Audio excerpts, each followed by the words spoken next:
కాంగ్రెస్ సర్కారు వైఫల్యాలను అసెంబ్లీ వేదికగా ఎండగడతామని మాజీ మంత్రి ఎమ్మెల్యే జగదీష్ రెడ్డి స్పష్టం చేశారు. ఈ మేరకు హామీల అమలుపై రేవంత్ ప్రభుత్వాన్ని నిలదీయాలని అన్ని వర్గాల ప్రజలు ప్రతిపక్ష హోదాలో ఉన్న తమను కోరుతున్నారని చెప్పారు.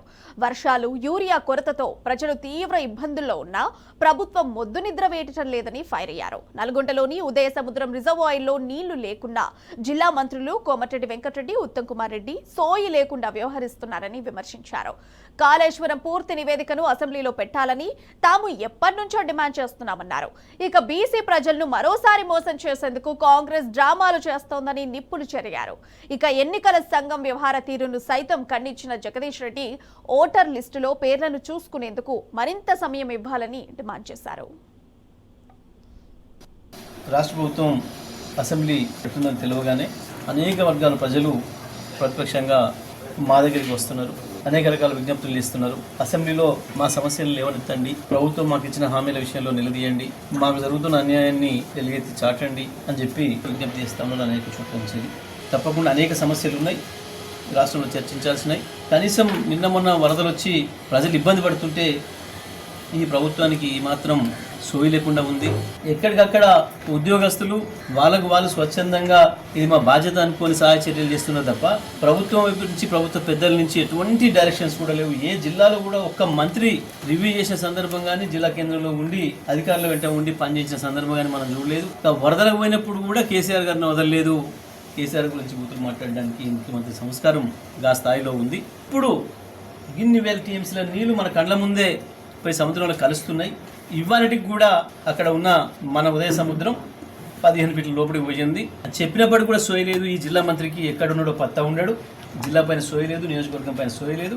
ఇప్పటికి కూడా ఇంత వర్షాలు ఒకవైపు పడుతున్నా ఇంకొక వైపు రైతాంగం ఆ వర్షంలోనే తడుచుకుంటూ యూరియా బస్తాల కొరకు ఇబ్బందులు పడుతున్నారు.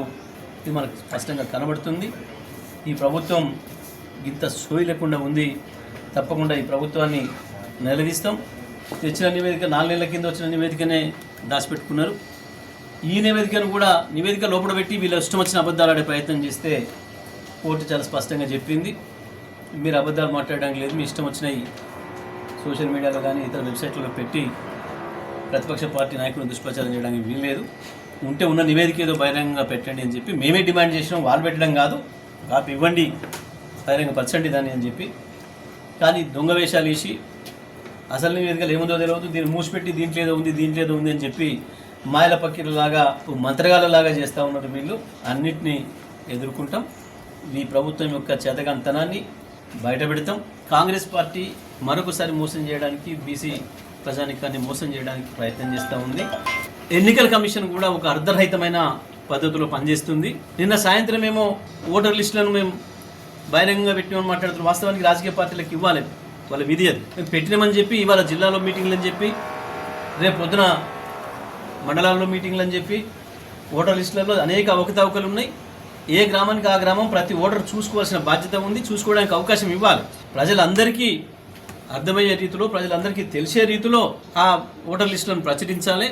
గ్రామ పంచాయతీల దగ్గర పెట్టిన సంగతి మాకే తెలియదు. కలెక్టర్లకు ఫోన్ చేసేంతవరకు సాధారణమైన ప్రజలు, ఓ దిక్కు వరదలు, వర్షాలు, ఓ దిక్కు వ్యవసాయ పనులతో ఇబ్బందులు ఉన్న ప్రజలకి ఏ రకంగా తెలుస్తుంది? ఒక్క రోజులో మేము పెట్టినామని చెప్తే ఇటువంటి పరిస్థితులలో సరైన సమయం ఇవ్వాలి.